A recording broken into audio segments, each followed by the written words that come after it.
fighting against Russia's 4-year-old invasion has cost the lives of 55,000 Ukrainian soldiers.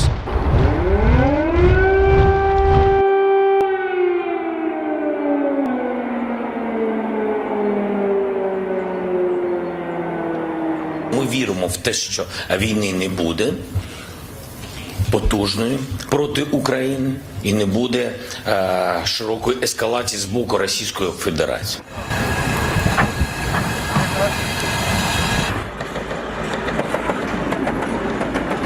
Обстоятельства требуют от нас решительных и незамедлительных действий.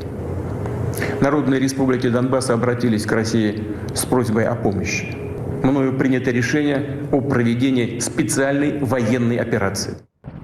According to Ukraine's President Volodymyr Zelensky, as a U.S. envoy, described 2 days of talks between Moscow and Kyiv officials as detailed and productive.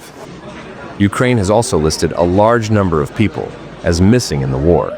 Zelensky added in an interview broadcast by French TV channel France late Wednesday.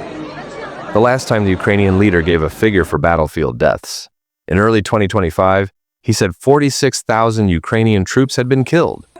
The two sides are locked in a grinding war of attrition along the roughly 1,000-kilometer, 600-mile front line snaking along eastern and southern parts of Ukraine, where the Russian army is trying to make the bigger size of its army tell. Both sides are also firing long-range drones and missiles at targets in the rear. Zelensky's figure for troop deaths is much lower than an estimate given last month by a U.S. think tank. The Center for Strategic and International Studies estimated that up to 140,000 Ukrainian troops had been killed through the end of last year. Its report said Russia suffered up to 325,000 troop deaths over the same time. Neither Moscow nor Kyiv gives timely data on military losses.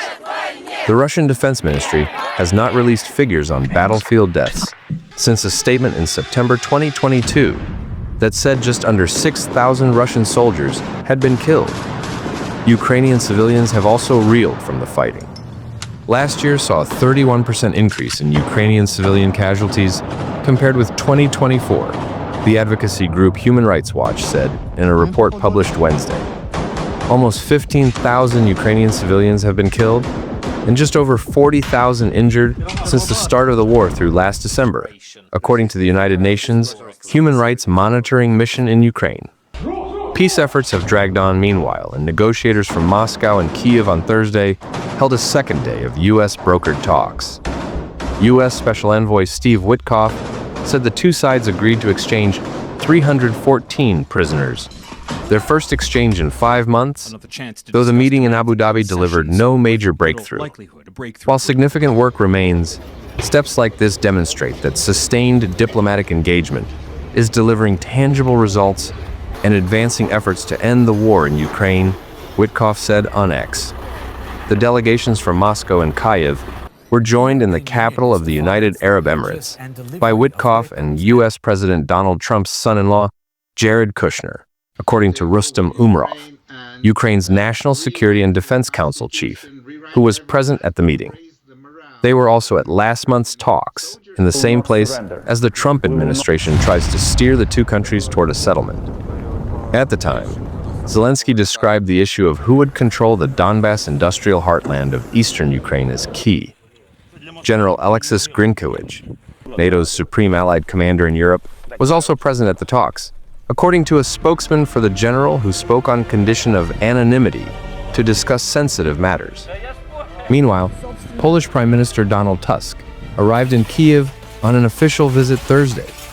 2 people were injured in the Ukrainian capital as a result of overnight Russian drone strikes, Mayor Vitaly Klitschko said.